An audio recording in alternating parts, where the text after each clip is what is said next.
Hello and welcome to the Hertfordshire Festival of Music. I'm James Francis Brown, the Artistic Director of the festival, and in the days running up to this year's festival, I'll be introducing you to some of the very special performers who will be playing for us this year. I enjoyed a good conversation with the guitarist Jack Hancher, who will be performing at St Andrew's Church, Hertford, on Saturday the 10th of June at 2 o'clock in the afternoon. He spoke about the pieces that Jack will be performing and touched on how he came to love the instrument and how his life has changed recently as he adapts to being in high demand as a musician. Jack, it's really good to see you. Thanks for coming down to chat to me today. And I'm realising it's been, nearly a year since you came and played at that lovely church in Ware, just outside near Hertford, St Mary's. With Emma Howell and of course the flautist who you've played with since and so on. I knew immediately when I heard you that we must get you back to the festival, and I felt really vindicated since in many other ways, because a lot's been happening to you, hasn't it? All sorts of things. Could you tell us one or two? Yeah. I suppose busy year since.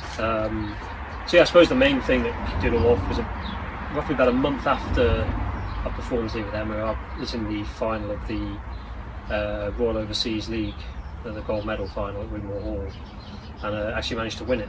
So obviously since then, quite right too. A lot of work off the back of that since then, which has been great.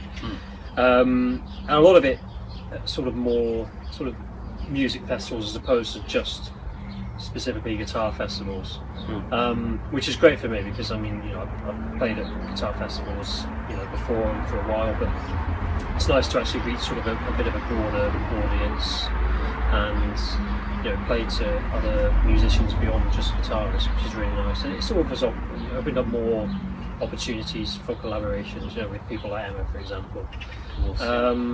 Had you done many competitions? Was this one that I'd probably done 3 or 4 years, sort of either side of. In fact, during COVID as well, I suppose, of competitions. And everything you talk about suggests that you spend a lot of time thinking about the finesse, the balance, the flavour of the programme, and you won't allow something too glibly. You won't allow something easily to come into your the shape of the programme you want to play just because it's there. You want the things one piece to contribute to another, and there's this. It's been said of you that in the press that you are considered to be a poet and a painter, colouring sounds out of the guitar as if his imagination and the guitar were one. Now, I think it's very nice, but no, and maybe somewhat flowery. But actually, there's an essence there, isn't there? That you're thinking of these layers of the instrument, and we were talking earlier about how, of all the instruments I can think of, the guitar has one of the most subtle and magical senses of layering, because it's an instrument with we would agree, a fairly narrow range of sound possibilities, how loud it can be and how quiet it can be, but actually in the hands of someone like you can open out all those elements and draw us in. I hope I've just said what you would like to say. No. But I think is that what draws you to the instrument? One of the things. One word answer, basically. I think it's sort of, for me, what are the guitar's strengths, and often the words, the lack of volume and things like that are sort of seen as deficits. But actually, for me, I try not to look at it as a deficit. Really, it's something that I think you can actually use to an advantage to create sort of a different atmosphere, almost like a special atmosphere. I completely agree. Yeah. As opposed to an instrument like the piano, where you sort of you're more at times throwing the sound out to the audience. I think the guitar, you're doing the opposite. You're trying to draw them in to you. And I think the guitar's main strength is that ability, is the intimacy of it. Let's say some people see that as a deficit, but I think you can really create some special moments with the real, the super quiet moments. And I think that's, for me, it's the best way, and it probably goes as far as saying the only way you can create real intensity with the guitar. I don't think the guitar ever quite gets there when you're going for pure volume. In terms of intensity, like the piano can, it can overwhelm you. But as you say, it's all relative, isn't it? I mean, I noticed when I was listening to your performance of the Britain Nocturnal, how you've got these dramatic elements that happen to be in the bass line in a world of their own, and then there's this middle ground that operates at a different sort of pace, and then there's this legato melodic top. If you're drawn into that, you don't need the decibels, because actually when you suddenly are playing whatever the loudest you can, by contrast it can still be quite shocking or surprising if you've been drawn into that focus. And I think the Britain piece is actually in some ways the best example of that, because there are long periods of time, and a lot of the score, probably said 80% of the score is marked pianissimo. A lot of it is very, very quiet, and I think then if you can sort of control the dynamic range and stay disciplined enough to stay in that range, I think the moments then where you are playing fortissimo, suddenly you create this illusion that the guitar sounds sort of spacious. Big. Sounds like a big sound. So yeah, I mean, a lot of what you're doing with the guitar really is creating illusions. We don't have the ability to sustain notes and things like that, but you can create these illusions. It's a lovely way of putting it, illusion. I mean, so much of music is an illusion, a magical sort of transformation of one thing into another, isn't it? And I think we've got this sense in Sarah Frances Jenkins' piece, Veiled Dawn, which happens to coincide with our festival theme very beautifully, of the relationship between art and music, because she's taking these images of a mountain in Switzerland in a certain time of day and interpreting them with the sort of colour of gentle reflective colours, I suppose we could say,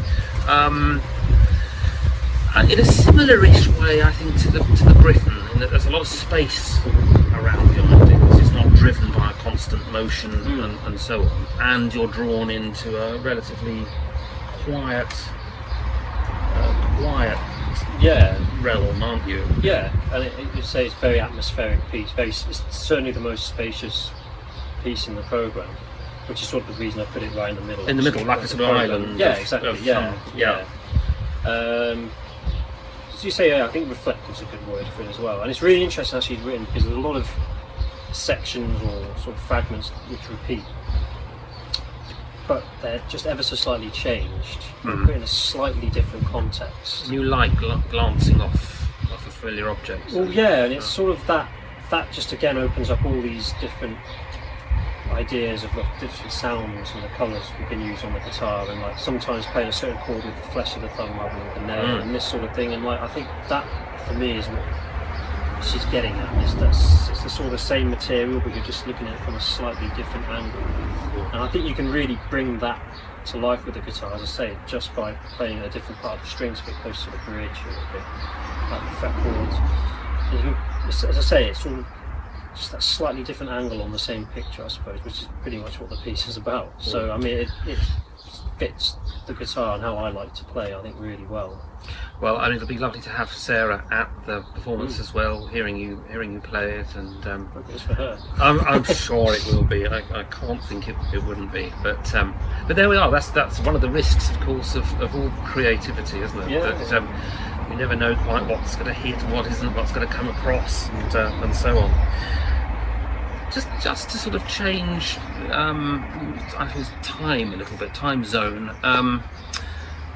Going back to the beginning of your relationship with the guitar, was it something that you found for yourself, or was it placed in your hands and you discovered you liked it? How did it come about for you? It's definitely something I discovered. Basically, my granddad was a trumpeter, so he was a musician, but he did have a guitar in his house. So after school, obviously with mum and dad being at work, we'd go and stay with my grandparents a lot after school. And one day I was about 4, I picked up his guitar, just completely my own choice, and I think I figured out some like 3-note melody of something I'd heard. Just sitting quietly. Yeah, figure something fiddling out. around with Yeah, it. and just like, you know, just a funny picture actually of me at about that age holding the guitar correctly, and then there's one of my slightly younger brother who's got the guitar like flat on his lap and he's like hitting it. Yeah. And it's like spot the musician. Okay, yeah. So like, my granddad heard me playing this this sort of thing and figured out that I'd figured out how to sort of get a sound and like actually fret a note with the left hand without having to be taught how to hold it or anything. Yeah. So he sort of picked up that I might have sort of an interest in it, and then he taught me a few sort of simple chords, and he actually taught me a little bit of the famous Spanish Romance, just the opening line on the top string, but I managed to play it a little bit. And then I don't know how long later, but I started getting lessons again, just more to do with sort of chords and rhythm a little bit to begin with. And then I think I was about 7 when I started to learn more seriously in terms of reading music, like sitting properly, and like using proper classical technique and things. Just thinking about the rest of the programme. So we talked about Sarah's piece, and we've got a French-Spanish flavour around it. That seems to be quite often the natural territory for the guitar. Has that been your main staple diet in playing? Or No. because that's yes. Not so, well. Growing up, you obviously, you know, when you're younger and in your teenage years, you probably are playing a lot more than well, you'd say the more traditional Spanish repertoire, because obviously that's where the guitar's from. So there's a lot of music from Spain written for the instrument. So naturally, it's got that strong tie to Spain. But sort of, you know, in the last 5 or 10 years, I've been exploring music, more so English music. Actually, like you mentioned, the Benjamin Britten and Walton, Arnold, William yes. Walton, and going back further to music like John Dowland. I actually think a lot of that music, for me, has a sort of a deeper connection to what the guitar can do. Oddly enough, even though the instrument is Spanish, actually the Spanish music I'm playing isn't really sort of typically hasn't really got the flamenco flavour to it. It's a bit more subtle and less sort of flashy and bombastic. It's actually a bit more gentle. And it's the Antonio Jose that I'm playing. Yeah, I don't know much about that. Well, he actually studied under Ravel. Ravel was his teacher, and Ravel actually said of Jose that he would be the Spanish composer of our time. But Jose unfortunately was killed very young, so we didn't actually hear his full potential. But his music actually, for me, isn't really Spanish music. He is Spanish, but he is coming more from sort of Ravel sort of influence to me, hence the tie to the Ravel. And then then the Eric Satie as well, I think ties in nicely with Ravel, some sort of big influence and things. And they, in fact, Ravel and Satie, I think they were both, Ravel certainly part of a group called the Hooligans, which I can't remember what the French translation is now, but it was a little group they come up with themselves, was some composers and poets and artists at the time got together, sort of felt they were sort of outcasts in some ways. Yes, it was a great time for schools of musicians. And there's a lot of influence from contemporaries. In fact, I sense this coming on a little bit again. You know, I don't know if it's a post pandemic thing, but I'm really sensing musicians, of different ages and so on, wanting to get together and talk about the art, sort of as of old, as it used to be. You know, the sense of, well, let's try this and finding its, I suppose, its place as well. Today, and valuing it as well. Yeah, absolutely. Which is something again I was very struck. It's immediately apparent in your playing, Jack, that you just love the music you're playing. So it's been great to talk to you. Oh, likewise. And really looking forward to hearing your recital. Really glad to be coming back On June the 10th. Yeah. Jack, good to see you. Yeah.